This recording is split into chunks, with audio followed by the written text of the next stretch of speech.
Hey guys, I'm Jessica Lee. Thanks for tuning into Desi's Live and my show Dorama, where I review various Asian films and TV series. So this week I wanted to talk about one of the newest Korean dramas, The Forbidden Marriage. So it stars Kim Young-Dae, Park Ju-Hyun, and Kim Woo-seok. So it follows the story of Lee-hoon, who's played by Kim Young-Dae, and he's the king of Joseon and is kind of viewed as a demanding and fussy tyrant by his subjects. So during his days as the crown prince, his beloved wife died, and to this day, the king has yet to recover from her death. Over the past 7 years, the royal family and government members have actively attempted to appoint him a new queen. However, two queen selection processes later, Lee-hoon still remains single and without a queen. So during this time, the nation has also experienced a marriage ban, forbidding all single women from marrying until the king declares and appoints a new queen. So as the ban continues over 7 times, and let's face it, 7 years is a long time, Lee-hoon's subjects become increasingly upset with the king and the marriage ban and begin to spread rumors about his inability to find a new wife. And so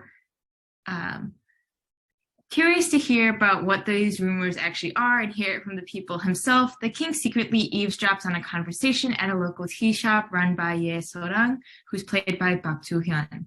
So unlike other tea shops, So-rang's tea shop is a front for her matchmaking activities, where she acts as a loophole to this marriage ban and connects men and women with one another. However, So-rang actually is a swindler and lacks all of the channeling abilities and powers to actually interpret marital harmony signs and create actual legitimate couples. So the king has So-rang arrested for spreading false rumors and malicious lies about him.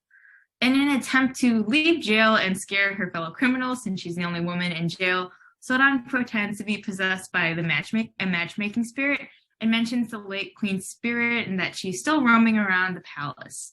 So-rang is then brought in front of the king, who desperately asks if she can actually see the former queen's spirit. And realizing that she's way over her head, So-rang acts as if she's possessed by the queen and speaks with the king. And so Officer Lee Shin-won, who's played by Kim Woo-seok, is also the king's best friend. And he plots with the main eunuch and the head court lady to kind of use So-rang as an attempt to kind of help the king get over the late queen and eventually pick a new wife. And so as a result, So-rang joins the palace as a member of the king's court ladies. However, as the drama continues, So-rang continues to create bigger and bigger lies, and they become more audacious as she attempts to survive her new life in the palace. So although only 4 episodes have been released, The Forbidden Marriage is definitely an interesting drama with quirky characters and definitely some pretty funky sound effects. The first episode is a little slow. I did find myself constantly frustrated with Lee-hoon. He's definitely very fussy and obsessed with the queen. And so there are definitely moments where I just wanted to grab him by the shoulders and shake him and tell him to get over it for the sake of everyone in his country. I also definitely had a couple of mixed feelings about So-rang.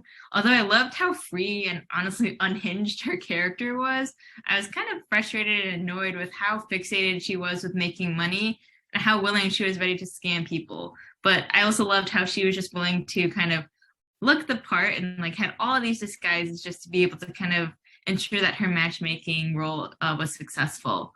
And so as the drama progressed, I definitely kind of got closer and became more, I guess, I liked the characters more as you kind of learn more about their backstories, especially behind the queen's death, as well as So-rang's past is slowly revealed. And I definitely am more sympathetic to characters now.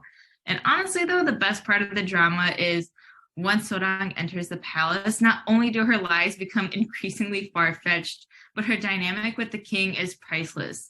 She lacks the typical reverence and formality reserved for the royal family, and she treats him as a normal commoner. She also definitely eggs him on and knows which buttons to push to get him upset and to react the way that she wants so that way she can benefit.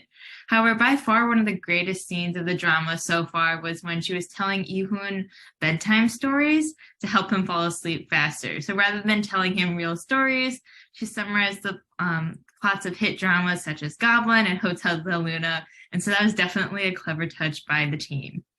And although the forbidden marriage took a little bit of time for me to grow on it, the characters' intertwined and dynamic pasts definitely make the drama interesting, and it's definitely ripe for the ultimate love triangle.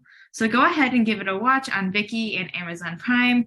New episodes are released every Friday and Saturday. Thanks for tuning in, and tune in for my reviews next week. Hey guys!